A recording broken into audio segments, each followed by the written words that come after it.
Bonjour à toutes, bienvenue dans ce nouvel épisode hors série Nos cycles dédié à l'absence de cycle chez la femme. Un format d'épisode conçu pour les femmes souffrant d'aménorrhée secondaire par des femmes souffrant ou ayant souffert également de cette absence de cycle.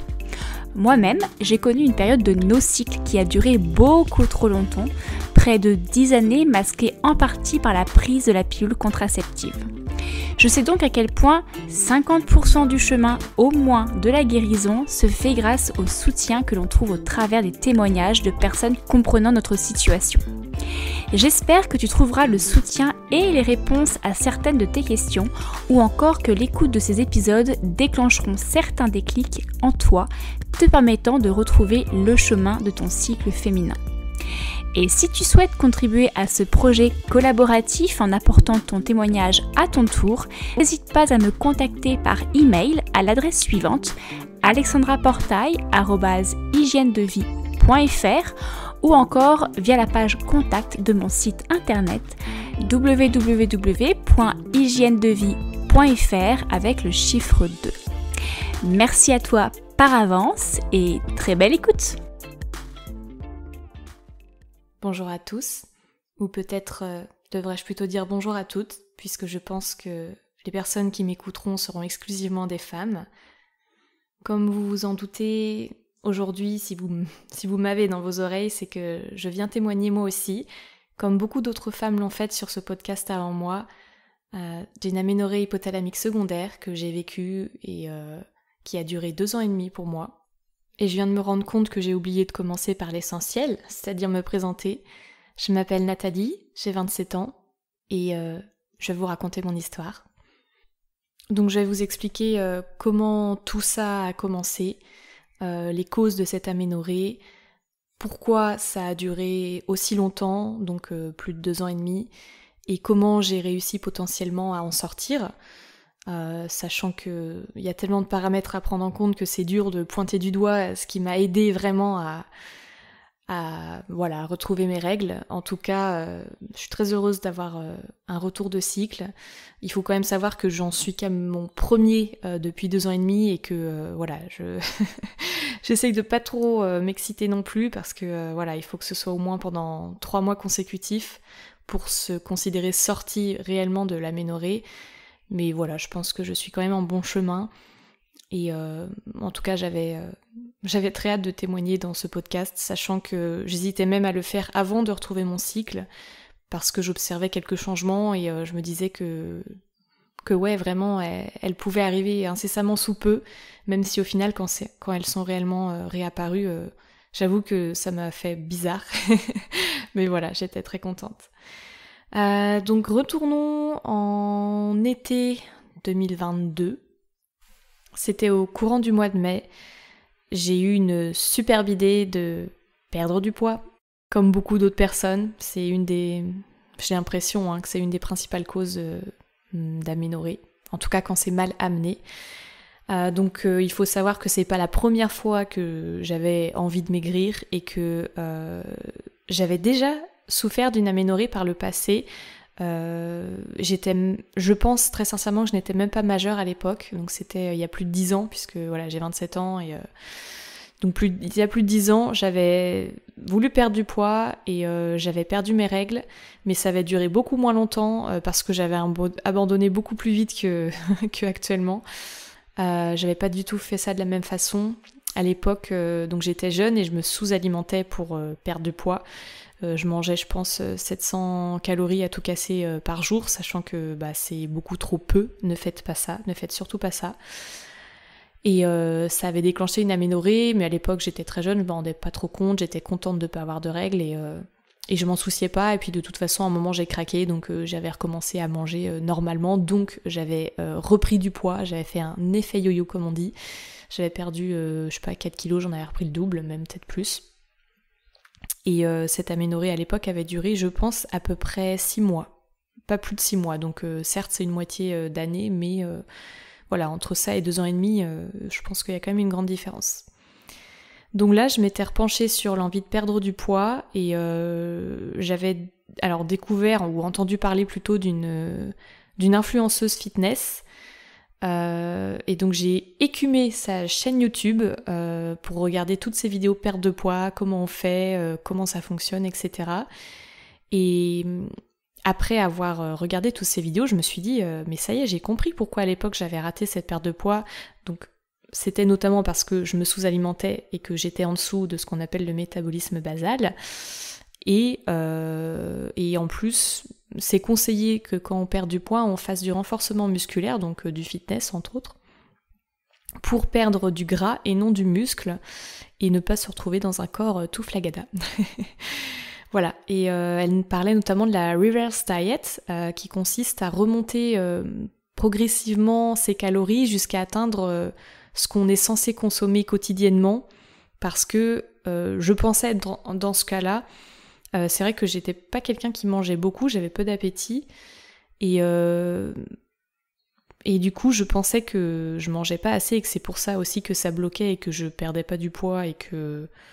Enfin après j'avais un IMC normal, je sais que l'IMC est pas toujours une référence, mais je veux dire mon poids était correct, voilà, c'est juste moi qui n'appréciais pas trop mes formes, surtout le petit bidon, peut-être éventuellement un peu de double menton par-ci, un peu de cuisse par-là.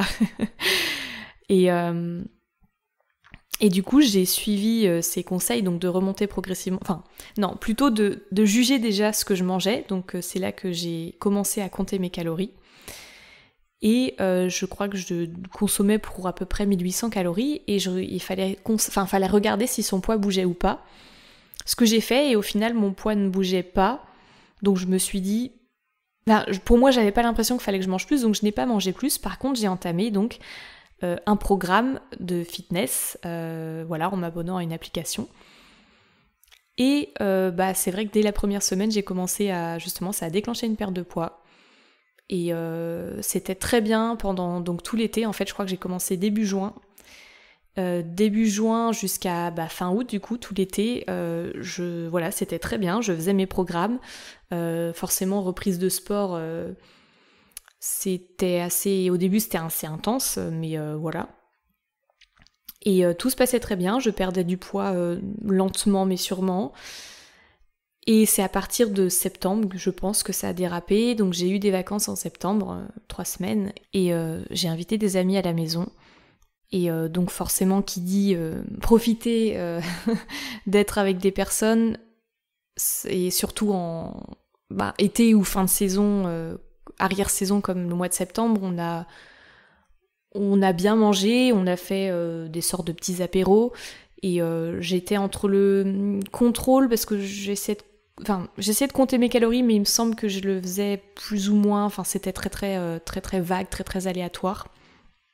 Et j'avoue que compter devant mes amis, je leur avais dit que j'étais dans une perte de poids et tout, que je faisais attention, mais je me voyais pas sortir mon portable et rentrer chaque chose que j'étais en train de manger avec elles. Donc c'est pour ça que je le faisais un peu de loin. Et puis c'est vrai que j'avais quand même envie de profiter d'être avec elles, sachant que c'était la première fois que je les invitais chez moi. Ce qui fait que je me suis un peu lâchée, et donc notamment sur les gâteaux apéritifs, parce qu'on sait tous que ça va assez vite. Et alors à côté, je faisais toujours mon sport quotidiennement. Et à la fin, du coup, une fois qu'elles sont parties, après je me pesais, c'est vrai que je me pesais très régulièrement. Je sais pas si c'était tous les jours, c'est possible. Je pense que c'était tous les jours.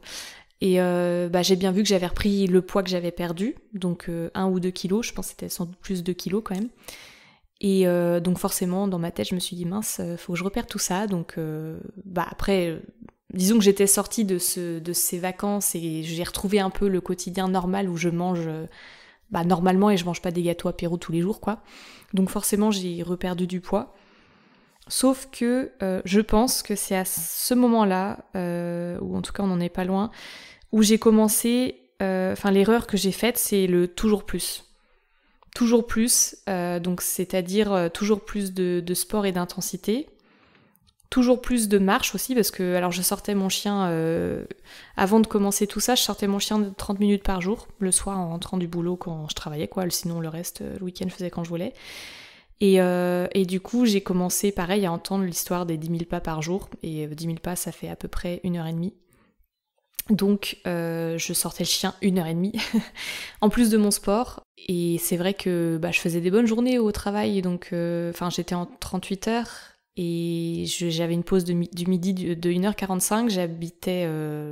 J'avais 30 minutes de route aller, 30 minutes de retour de mon travail, donc vraiment le soir quand je rentrais il pouvait être 19h comme il pouvait être 19h30. J'enchaînais la marche, le sport, ou le sport et la marche plutôt après. Quand ma séance de sport était programmée, j'en faisais 3, au début 3 et après ça a vite été sur 4 parce que les programmes c'était plus sur 4 après. Et donc le toujours plus et de l'autre côté niveau alimentation toujours moins. Donc je passais de 1800 à... après j'étais entre 1800 et 2000 souvent et après je passais à 1500. J'essayais de pas être en dessous de mon métabolisme basal, donc je l'avais calculé à peu près 1400. Donc je voulais surtout pas être en dessous parce que je me disais, tant que je ne suis pas en dessous de mon métabolisme basal, tout va bien.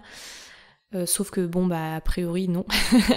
Ça n'a pas suffi pour me faire garder mes règles, entre guillemets.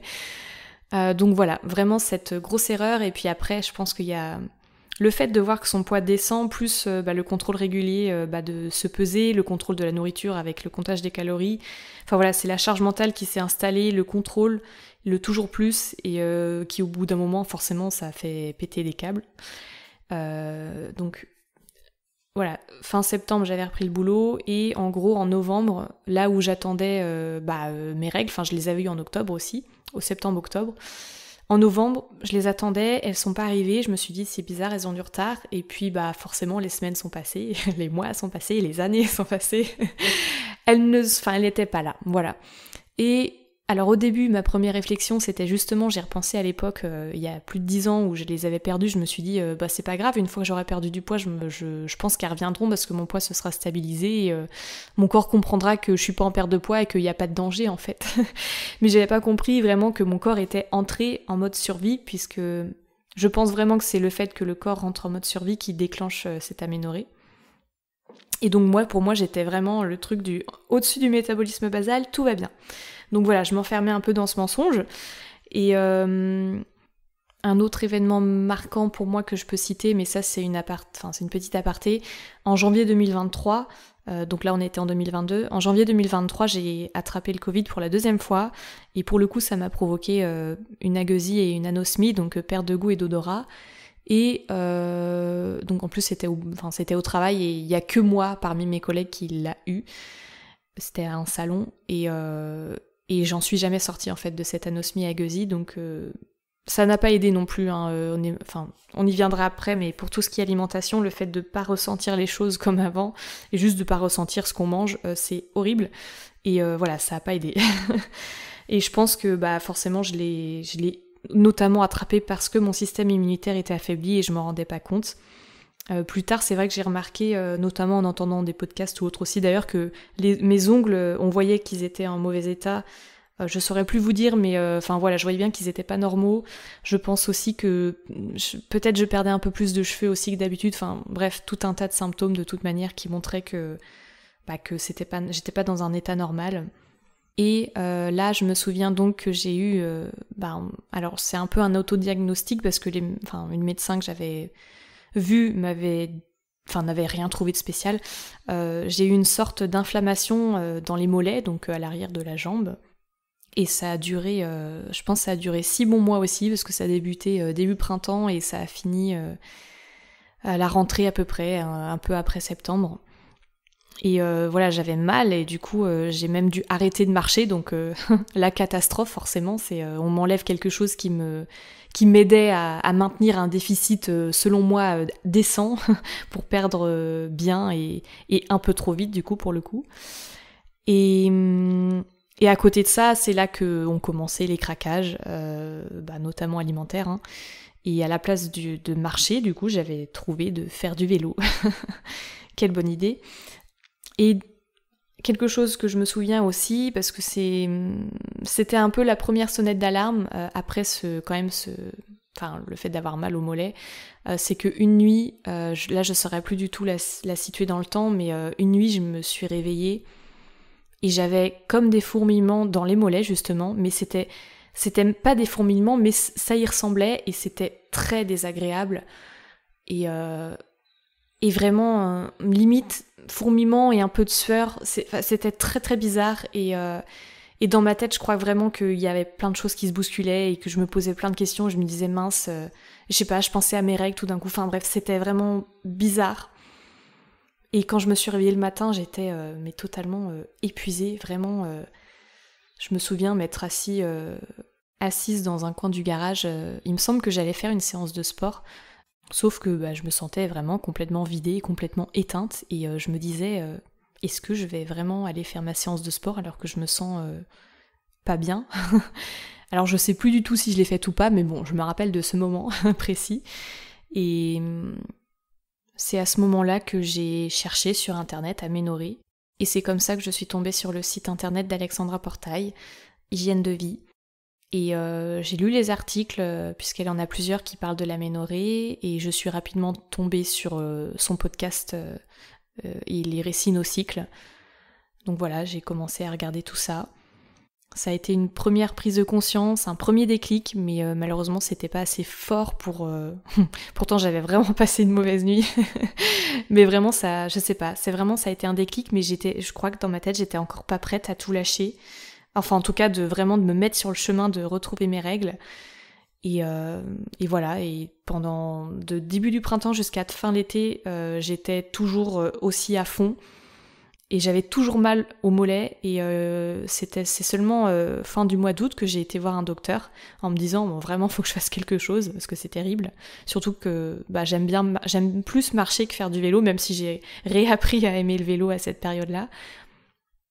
Donc j'ai consulté, mais bon au final on m'a rien trouvé. Donc ce que j'ai fait, c'est que en faisant des recherches sur internet sur plein de choses, parce que je commençais à m'intéresser aussi à l'alimentation d'ailleurs, j'ai trouvé, en tout cas j'ai entendu parler de l'alimentation anti-inflammatoire. Donc j'ai essayé de mettre ça en place et je sais pas si c'est ça qui a aidé, mais lentement l'inflammation dans mes mollets s'est éteinte. Et après c'est vrai qu'à côté en séance de sport j'arrêtais de faire des sauts du coup. Oui, j'avais même acheté des chaussures de sport parce que jusque-là je faisais pieds nus en fait sur mon tapis chez moi, mais apparemment c'est pas une bonne idée. Et pourtant je me sens très à l'aise comme ça. Enfin maintenant en fait mes chaussures je les ai presque jamais utilisées en fait, à part à une ou deux exceptions près. Et donc voilà, premier mot soigné, on va dire l'inflammation des mollets, mais en attendant j'avais toujours pas de règles. En parallèle, quand j'avais encore un peu mal aux mollets, je me rappelle que j'avais commencé à faire du yoga, donc septembre 2023. Je pense notamment grâce à Alexandra, puisque elle a quelques vidéos sur YouTube où elle fait des séances de yoga. Et je crois que c'était un moyen de bouger. C'était toujours ça, c'était toujours un moyen de bouger mon corps, de brûler des calories supplémentaires à la place de marcher du coup. Mais après je suis très contente d'avoir commencé le yoga parce que maintenant ça fait toujours partie de ma vie et j'en fais presque tous les jours. Mais bon, quand même, j'ai pas commencé pour les bonnes raisons. Et ce n'est qu'en février 2024 que là pour le coup, c'est pas que je tombe gravement malade, mais je deviens aphone pendant un jour, donc c'est-à-dire que je peux plus du tout parler, vraiment. Sachant que ça m'était déjà arrivé par le passé, et j'ai vite compris que c'était parce que j'avais un système immunitaire qui était faible et que j'étais sans doute stressée, enfin il y avait un mélange de plein de choses. Et puis en fait c'est tombé vraiment le samedi avant que je sois en vacances, donc de toute façon j'étais pas allée travailler le samedi, et ça a duré donc un jour complètement aphone, le lendemain c'était pas beaucoup mieux, le surlendemain non plus, et après avoir retrouvé ma voix en fait pour le coup pendant ma semaine ou mes 2 semaines je sais plus, je pense que c'était 2 semaines de vacances, et je me sentais, j'étais guérie, du coup j'avais retrouvé ma voix, mais je me sentais éteinte. Et là, c'était vraiment au point de ne plus pouvoir faire de sport, vraiment. Alors que jusque-là, je tenais bon, j'avais une volonté d'en faire et tout. Mais là, je pouvais juste pas, c'était pas possible. J'étais éteinte, et j'ai oublié de préciser d'ailleurs que depuis l'année d'avant, donc je sais pas, mi-2023... peut-être même début 2023 en fait. je pense 3-4 mois après le déclenchement de mon aménorrhée, j'avais du mal à perdre du poids, je restais bloquée en fait, et j'alternais de toute façon entre crises, je pense un peu de crise d'hyperphagie où vraiment j'avais des pulsions et j'engouffrais tout ce que je trouvais autour de moi, et moments où j'étais... en fait je compensais derrière, c'était plus boulimie du coup, pardon, je compensais derrière en marchant, en faisant du vélo, tout un tas de choses qui sont... c'est mal en fait, on se fait du mal, c'est terrible, mais on a du mal à s'en sortir malheureusement. Et là pour le coup vraiment, quand je suis devenue aphone, la suite a été brutale, où vraiment je me sentais pas bien. Et donc c'était pareil, c'était une deuxième sonnette d'alarme. Et à ce moment-là, je crois que je me suis dit c'est bon, en fait j'arrête d'essayer de perdre du poids parce que je vois bien que ça stagne et que là je suis pas du tout en mesure de perdre plus de poids que là, sachant que j'avais pourtant pas perdu énorme, j'avais perdu 3 kilos depuis le début en fait. Et je me suis dit il faut que j'arrête de lutter, c'est pas possible de continuer comme ça.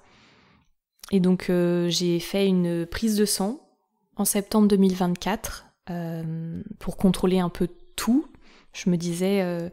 Donc j'avais tout écouté les podcasts Nos cycles d'Alexandra Portail, et j'avais entendu un témoignage qui disait que elle avait eu un peu une réalisation comme quoi peut-être que si son corps ne la laisse pas avoir des règles à nouveau, c'est que peut-être qu'il lui manque quelque chose, et elle avait essayé de manger plein d'aliments riches en fer, et que le mois d'après elle avait réussi à avoir des règles. Donc je me suis dit je vais contrôler mon taux de fer, ça mange pas de pain. Et c'est vrai qu'il s'avère qu'il était un petit peu en dessous de la normale, mais c'était pas non plus très alarmant. En tout cas, mon docteur m'a pas fait d'ordonnance pour des compléments ou quoi que ce soit. Mais bon, en tout cas, j'avais besoin de cette prise de sang. Je me disais, ça fait pas de mal d'avoir un check-up qui pourrait déceler peut-être une chose anormale, sachant que effectivement, jusque-là, j'avais pas du tout fait d'examen parce que pour moi, c'était sûr que c'était une aménorrhée hypothalamique secondaire. C'est un autodiagnostic du coup parce que je me suis jamais fait diagnostiquer en tant que telle, mais tous les causes de cette aménorrhée, donc à savoir le sport trop intensif, le contrôle, la charge mentale, le contrôle alimentaire notamment, la charge mentale et le trop grand déficit, pas assez de nourriture en fait, de carburant apporté à son corps, ça a résulté en aménorrhée, et donc pour moi hypothalamique secondaire. Et donc suite à cette prise de sang, j'ai essayé de remonter mon taux de fer, donc j'ai essayé de consommer des aliments riches en fer. J'avais même acheté des compléments, au final je les ai jamais utilisés. Parce que je sais que prendre du fer quand il n'y a pas forcément besoin, c'est pas forcément conseillé en fait, parce que ça peut être inflammatoire. Donc sachant que, donc pareil, j'ai oublié quelque chose, mais pendant toute cette histoire, en fait, j'ai fini par avoir donc non seulement des troubles alimentaires, mais aussi des désordres intestinaux, sachant que je suis pas non plus la plus disposée, en fait. J'ai toujours eu des problèmes de transit, mais là, c'était vraiment pas très chouette, et j'en ai toujours à l'heure actuelle, d'ailleurs. Et une autre des symptômes de l'aménorrhée, c'est que, je sais pas, depuis début 2024... même peut-être avant, je me rends pas compte, mais en tout cas des troubles du sommeil, vraiment je me réveillais tout le temps la nuit. C'était vraiment, vraiment horrible. J'avais l'habitude de dormir vraiment à point fermé, j'avais du mal à m'endormir, mais quand je m'endormais, je faisais une nuit et je me souvenais pas m'être réveillée, et là c'était tout le contraire. J'avais pas de mal à m'endormir non plus, ça dépendait, mais par contre je me réveillais tout le temps et c'était pénible. Et je me souviens aussi très bien que je me réveillais souvent pour aller aux toilettes, parce que mon corps était tellement affamé que au lieu de manger de la nourriture, je buvais aussi beaucoup d'eau en parallèle, et du coup forcément il fallait évacuer ça, donc ça faisait que je me réveillais la nuit pour aller aux toilettes, quoi. Et un point important aussi, c'est que je me réveillais souvent au taquet. Vraiment c'est le terme, et je pétais la forme en fait, et c'est vrai que quand c'est comme ça on se dit c'est bizarre que je pète la forme, alors que quand on entend d'autres personnes ou qu'on lit des choses sur l'aménorrhée, on est censé être complètement fatigué. Et en fait je l'ai lu il y a pas si longtemps que ça, qu'en fait c'était un excès de cortisol. Péter de la forme du matin au soir, c'est pas normal en fait, c'est tout sauf normal. Donc voilà, faut pas se rattacher à ça en fait, faut vraiment là pour le coup se rattacher aux symptômes physiques et en l'occurrence ne pas avoir de règles, c'est pas normal non plus. Et après ma prise de sang en fait, j'avais commencé à observer de la glaire cervicale à nouveau, donc c'est les pertes blanches pour les personnes qui ne sauraient pas ce que c'est. Et c'était un peu timide on va dire, et puis elles sont devenues plus franches à partir de février 2025. Et voilà, en avril, soit environ 3 mois plus tard, j'ai retrouvé mes règles. Ce qui, je pense, m'a aidé à retrouver mes règles, c'est la reprise de poids. Forcément, j'ai essayé d'arrêter Enfin, ça faisait un moment que je comptais plus mes calories d'ailleurs. En tout cas, j'utilisais plus l'application. C'est vrai que des fois, par la pensée, je le calculais malgré moi. Mais j'avais quand même un regard beaucoup plus détaché sur la nourriture par rapport à avant. Sachant que l'aménorrhée m'avait déclenché des TCA, donc des troubles alimentaires, des troubles compulsifs de l'alimentation, pardon. Et donc ça se traduisait soit en boulimie avec compensation derrière, donc souvent sport, enfin voilà. Soit de l'hyperphagie où juste je me craquais complètement et je mangeais beaucoup, et je m'arrêtais et voilà, et je culpabilisais comme beaucoup. Donc d'ailleurs ces troubles, je pense que j'en ai toujours actuellement. Chose que j'avais pas vraiment eu par le passé et vraiment c'est depuis tout ça en fait que j'en ai. Alors je pense que je vais en guérir, mais c'est vrai que c'est pas hyper simple de faire avec quand on se dit que c'est vraiment... c'est moi qui me suis déclenché ça en fait en voulant aller trop vite, trop fort.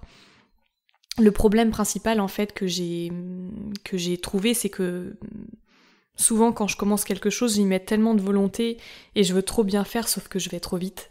Et là c'est ce qui s'est passé, avec surtout comme je vous avais dit, le toujours plus et toujours moins derrière au niveau de l'alimentation, donc forcément.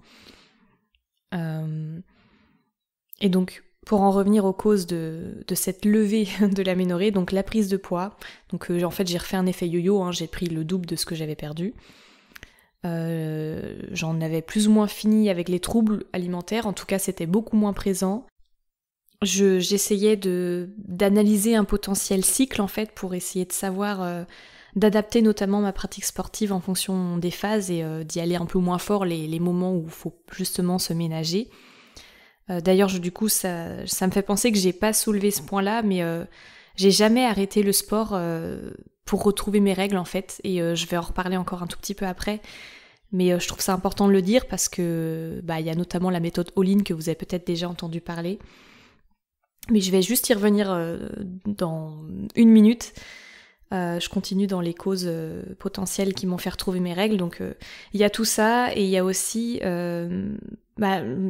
je sais pas si ça vient de là, mais j'ai changé de travail aussi et je me sens beaucoup plus épanouie, j'ai moins de charge mentale, je me prends beaucoup moins la tête, j'ai vraiment appris à lâcher prise en fait, et voilà, je pense que vraiment c'est tout un tas de choses, plusieurs déblocages progressifs et plusieurs petits pas vers le je vais mieux, je vais aller mieux, et voilà, voilà, elles sont revenues comme ça. Maintenant, je vais revenir sur la méthode All-in. Là, je vais essayer de vous donner les conseils que je pense sont bons à essayer d'appliquer peut-être pour retrouver ces règles, si vous êtes dans le cas d'une aménorrhée, hypothalamique en tout cas. Donc vous êtes peut-être tombé sur la méthode All-in en faisant des recherches sur internet, et cette méthode fait peur et m'a fait peur. Elle m'a angoissée et j'y ai pensé au moins peut-être 2-3 fois justement à l'appliquer pour retrouver mes règles, sauf que j'étais pas du tout prête pour ça et je me voyais pas faire ça.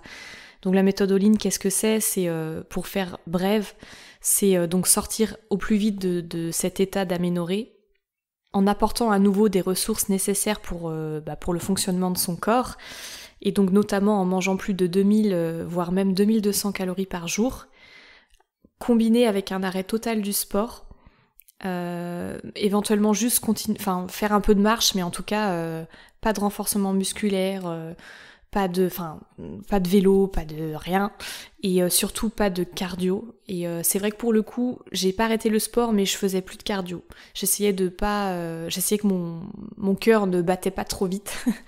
La méthode All-in, ils disent qu'il faut pas dépasser 100 BPM, mais franchement, des fois, quand je repensais à ça et que je mettais la main sur ma poitrine quand je faisais une séance de sport, moi j'étais clairement au-dessus de 100 BPM parce que même si je me ménageais et que je me laissais plus de temps de pause et tout, je faisais quand même des exercices polyarticulaires, donc ça faisait monter le cardio quand même un peu. Voilà, en tout cas c'était pas pur cardio, mais voilà, donc je trouvais ça essentiel de le dire. Et donc je vous dis ça parce que si vous êtes dans ce cas-là et que vous avez découvert cette méthode, si vous ne vous sentez pas capable de l'appliquer, ne la faites pas en fait, parce que le but c'est pas de vous créer du stress supplémentaire en fait sur votre état qui est déjà là en fait, donc faites-vous confiance. Donc maintenant, dans les conseils que je peux vous donner, alors les premiers, parce que ça a été ce que j'ai fait, c'est de se renseigner en fait sur l'aménorrhée. Vous avez plein de choses à découvrir sur internet, et notamment les articles d'Alexandra Portail sur son site Hygiène de vie, et surtout écouter les témoignages des autres femmes, c'est quelque chose qui aide énormément parce que chacun a son histoire, chacun a ses causes et chacun a ses solutions en fait. Et on peut voir que les règles, elles peuvent revenir vraiment d'un tas de manières différentes. L'essentiel, c'est de mettre en place des choses que vous pensez bonnes pour vous. Quand vous entendez des choses, quand vous lisez des choses, prenez les éléments qui vous parlent en fait et que vraiment vous pensez que c'est ce qui va marcher pour vous. Et sachez surtout que ça ne se passe pas que dans le corps physique, mais aussi beaucoup dans le mental.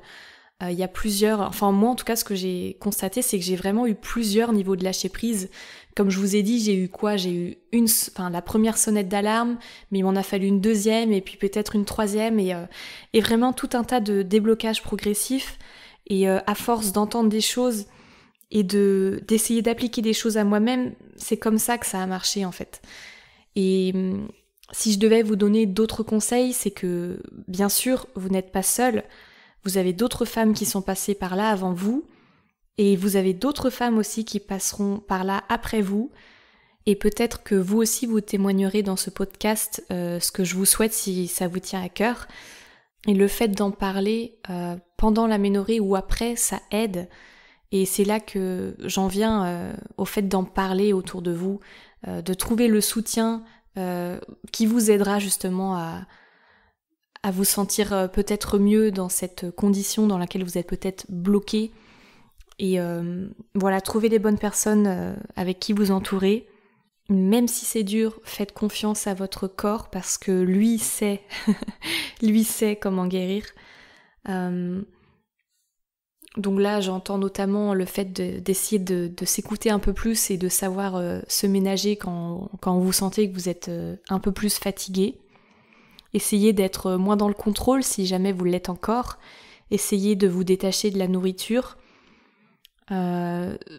Sachez aussi qu'il est très certainement probable que vous reprendrez un peu de poids, et je sais que ça fait peur, mais je pense que c'est nécessaire pour envoyer un peu ce message au corps du ça y est, c'est bon, je te laisse tranquille, j'ai compris que ce que j'ai fait c'était pas bon pour toi, c'était pas bon pour moi, pour nous, c'est tout bête, mais essayez de parler avec votre corps, ça vous coûte rien.